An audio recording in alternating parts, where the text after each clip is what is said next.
आज का हमारा टॉपिक है जी राम जी विधेयक। 6 राज्यों ने दर्ज कराया विरोध। सारे फैसले केंद्र सरकार के हाथों में। भेदभाव की आशंका है। राज्यों पर 4 गुना तक का बोझ हो गया है। जैसा कि हम सबने पिछले कुछ दिनों में सुना होगा कि काफी चर्चा में रहा ये मनरेगा, जो कि ग्रामीण मजदूरों को रोजगार की गारंटी देता था। इसका नाम बदलकर वीबी राम जी योजना कर दिया गया है। तो आज हम देखेंगे कि ये खबर क्या है। तो कुछ राज्यों ने वीबी राम जी के खिलाफ प्रदर्शन या नकारात्मक रुख अपनाया है, यह कहते हुए कि वित्तीय बोझ अधिक हो सकता है। यानी कि हम सब जानते हैं कि हमारे यहाँ जो संघीय व्यवस्था अपनाई गई है उसमें केंद्र सरकार के पास ज़्यादा शक्तियाँ होती हैं। तो जो राज्य सरकार है उन्हें अपनी आवश्यकताओं के लिए केंद्र सरकार से उधार लेना पड़ता है या मांगनी पड़ती है शक्तियाँ या फिर पैसा। तो अगर अब मनरेगा जैसी योजनाओं में भी, जो कि पहले केंद्र सरकार के अधिकार में थी, केंद्र सरकार ही उसमें जो भी वित्तीय रूप सहायता देनी होती थी देती थी, लेकिन अब जब राज्य का भी इसमें योगदान होगा तो राज्यों को और भी समस्या हो सकती है पैसों को लेकर।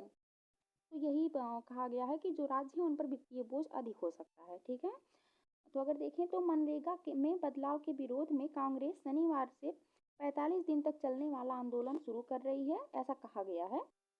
कर्नाटक, तेलंगाना, पंजाब ने तो जी राम जी कानून के खिलाफ बकायदा प्रस्ताव पारित किया है।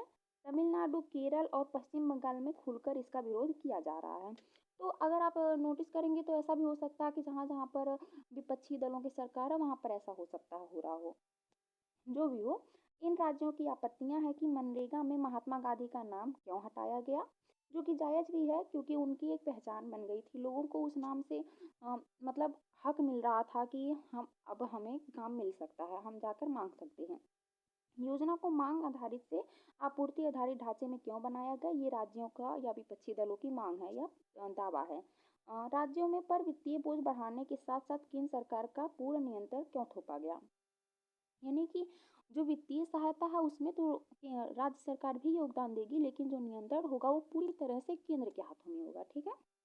सबसे बड़ी जो आपत्ति यहाँ पर वो है कि जो ये योजना है वो मांग आधारित नहीं है बल्कि आपूर्ति आधारित है। यानी कि अगर किसी मजदूर के घर में खाने के लिए खाना नहीं है और उसे पैसों की ज़रूरत है और वो जाकर पहले जो पुरानी योजना थी उसके तहत वो जाकर राज्य से मांग कर सकता था कि मुझे काम दो, मुझे पैसों की ज़रूरत है, तो उसे काम दिया जाता था। अगर काम नहीं है तो उसे रोजगार भत्ता दिया जाता था। लेकिन अब जो इसमें संशोधन कर दिए गए हैं उसके बाद क्या होगा कि अगर कोई मजदूर जो है वो जाकर राज्य से कहेगा कि मुझे काम दो, तो राज्य कहेगा कि हमारे पास अभी काम ही नहीं है तो हम काम नहीं दे सकते। चाहे उसके बाद वो जो मजदूर है उसके घर में खाने के लिए कुछ भी ना हो, उसे कुछ भी करना पड़े, लेकिन राज्य का सीधा जवाब होगा कि हमारे पास काम ही नहीं है। क्योंकि अब जो ये इसमें बदलाव किया गया है उसके बाद ये जो योजना है वो मांग आधारित नहीं है बल्कि आपूर्ति आधारित है। यानी कि जब काम होगा तब मिलेगा, तुम्हारी मांग पर कोई भी, तुम्हारी मांग का कोई भी जो प्रभाव है वो नहीं पड़ता, चाहे तुम्हारे घर में कुछ भी ना हो। ये तो हो गया इसका आलोचनात्मक दृष्टिकोण। अब देखते हैं कि विपक्षी दलों का कहना है कि यह कदम राज्य सरकार की स्वायत्तता और ग्रामीण रोजगार अधिकारों का पर हमला है। यानी कि जो राज्य हैं वो अब पूरी तरह से अपने जो खर्चे थे वो उसमें से भी कटौती करके वो अब इसमें मनरेगा में भी योगदान करेंगे, जो कि अब मनरेगा रहा भी नहीं, इसका नाम बदलकर हो गया है जी राम जी। रिसर्च का दावा है कि राज्यों को 17,000 करोड़ रुपए का लाभ हो सकता है इस संशोधन के बाद। एसबीआई रिसर्च के एक पेपर के अनुसार बीबी राम जी एक्ट लागू होने पर राज्यों को 17 करोड़ रुपए का लाभ होने के अनुमान है। यह राशि पिछले 7 सालों के मनरेगा आवंटन से तुलना करके निकाली गई है। नए ढांचे में केंद्र और राज्यों के बीच निधि का बंटवारा यानी कि पैसों का बंटवारा होगा, दोनों मिलकर योगदान करेंगे। ठीक है। बंटवारा का मानक आधार पर होगा जिसमें समानता और दक्षता को ध्यान में रखा जाएगा। यानी कि जो राज्य जिस जितना कैपेबल होगा देने के लिए उन्हें उतना ही देना होगा। ठीक है। यह नया मॉडल राज्यों को वित्तीय मदद के साथ साथ रोजगार की गारंटी बढ़ाने को के लिए भी प्रोत्साहित करेगा, ऐसा तो कहना है सरकारों का, जो कि इसमें बदलाव करके इसे संशोधित कर रही है। ठीक है। क्या हुआ, यानी कि मुख्य बातें क्या है, ये जो संशोधन किया गया उसकी मुख्य मुख्य बातें क्या हैं, अगर उन्हें देखें तो भारत सरकार ने मनरेगा, जिसका फुल फॉर्म है Mahatma Gandhi national rural employment guarantee act, इसको बदलकर वीबी राम जी यानी कि जी राम जी कानून विकसित भारत गारंटी फॉर रोजगार एंड आजीविका मिशन ग्रामीण कर दिया गया है। इसको संसद में पारित करके लागू कर दिया गया है और अब यह कानून बन चुका है।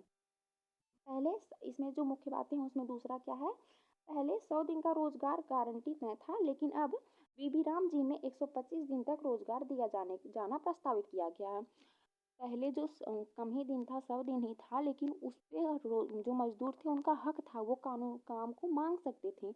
अब उन्हें बढ़ा दिनों की संख्या तो भले ही बढ़ा दी गई, लेकिन जब उसे ज़रूरत होगी तब तो ज़रूरी नहीं है कि उसे काम दिया जाए, क्योंकि जब राज्यों के पास काम होगा तभी वो तो काम देंगी।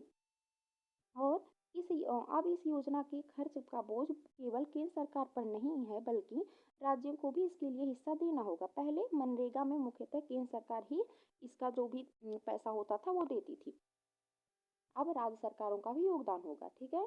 इसमें अगर अगला पॉइंट देखें कि अगली पॉइंट में क्या मुख्य बातें हैं, तो इस योजना में हर सप्ताह भुगतान किया जाएगा, जैसा कि कई सरकारी और राज्य सरकार के बयानों से बताया गया है। नई योजना में यानी कि जो पैसा होगा वो हर सप्ताह मिलेगा, ऐसा उन लोगों का कहना है, सरकारों का।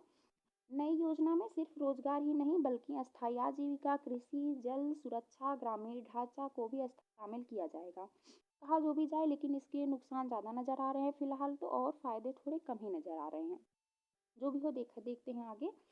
इस कानून में यह प्रावधान भी किया गया है कि बुआई कटाई यानी कि फसल के समय के मुख्य दिनों में रोजगार रोकने का विकल्प रखा गया है, यानी कि ताकि खेतों के दौरान मजदूर उपलब्ध रहें।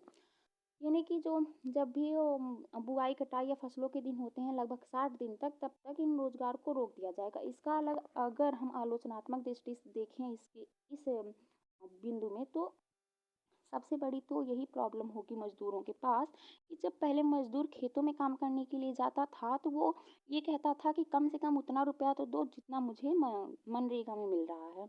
अब क्या होगा, इससे ना मजदूरों का शोषण बढ़ेगा, क्योंकि जब मजदूर जो है खेतों में काम करने के लिए जाएगा और जो मालिक होगा वो कम पैसा देगा, तो अब मजदूर के पास कोई ऑप्शन नहीं होगा, वो कह ही नहीं सकता कि मुझे कम से कम इतना रुपया तो दो, क्योंकि अगर वो कहेगा तो जो मालिक होगा वो उसे कहेगा कि कब तब मेरे खेत में काम मत करो, और उस टाइम मजदूर के पास कोई ऑप्शन ही नहीं होगा कि वो मनरेगा में जाके काम करे, क्योंकि उन दिनों जब तक खेत का काम होगा तब तक तो वो मनरेगा में काम ही नहीं मिलेगा, यानी कि बीबी राम जी में काम ही नहीं मिलेगा।